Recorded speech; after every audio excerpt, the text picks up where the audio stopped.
No, we haven't talked about what those commitments are. I mean, I would like to hear them. Yes. All right. So the 5 commitments. The first commitment is to be a worthy custodian. Okay. Now, a worthy custodian of anything is someone who can be trusted with whatever they've been given to look after.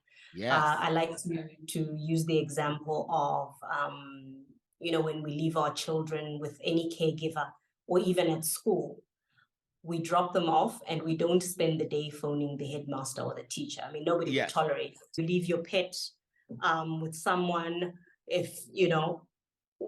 in deciding who to leave the precious things that we have, when we decide where to leave them, usually the primary deciding factor is, are they worthy? Can I trust them? Yes. Can I trust that they won't hurt this or break this? So the first commitment that any leader needs to make is to be a worthy custodian. Think of a leader of an organization. And when I coach CEOs, I often ask them, well, can we trust you with people's hopes and dreams? Because that's what it means to be a leader of an organization. People are coming with their careers from different backgrounds, and they're hoping that they will be enriched in your time. Yeah. If we're looking at national leaders, the question is, can you be trusted with an entire nation? Yeah. Can we trust that you're not going to open fire on people? Can we trust that people are not going to go hungry on your watch? Can we trust that you're not going to deepen prejudices that exist, but instead wipe them off?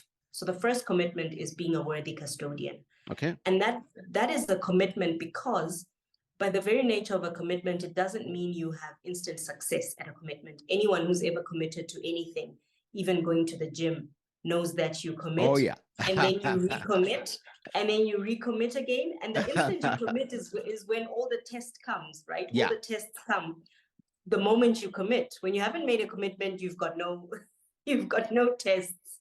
So making a commitment is only half the job. The rest of it is recommitting and staying focused on honoring that commitment. Even when we fail on the commitment, it's about coming back to it. Yeah. So the second commitment is to be responsible with influence.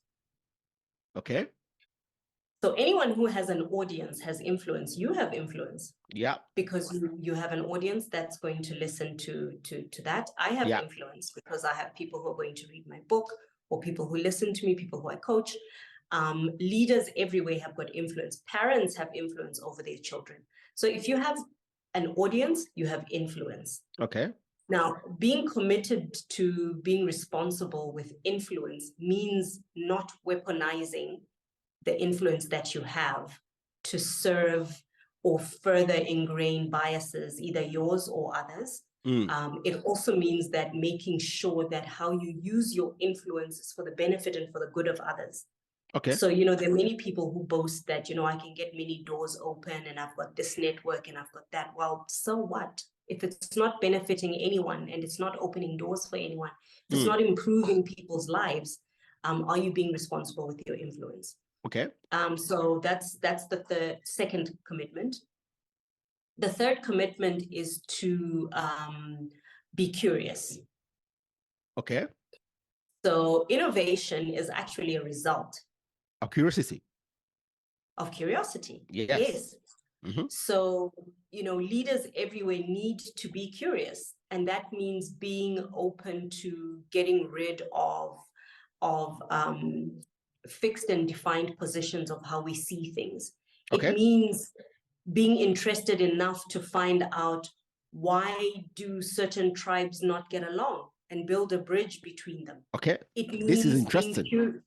It means being curious enough to find out why you have failed in the past. So curiosity basically means being open to a different version of possibilities than the one you have become accustomed to. Okay. And that in itself then starts the ball rolling on innovating, how people talk to each other, simple things. So when people hear innovation, they're expecting big things, go to space type of things. Yeah. But you can innovate how communities interact. You can innovate how to how you approach problems that have lasted centuries. But it all starts from curiosity. Okay. Mm-hmm. So those are the first 3 commitments. So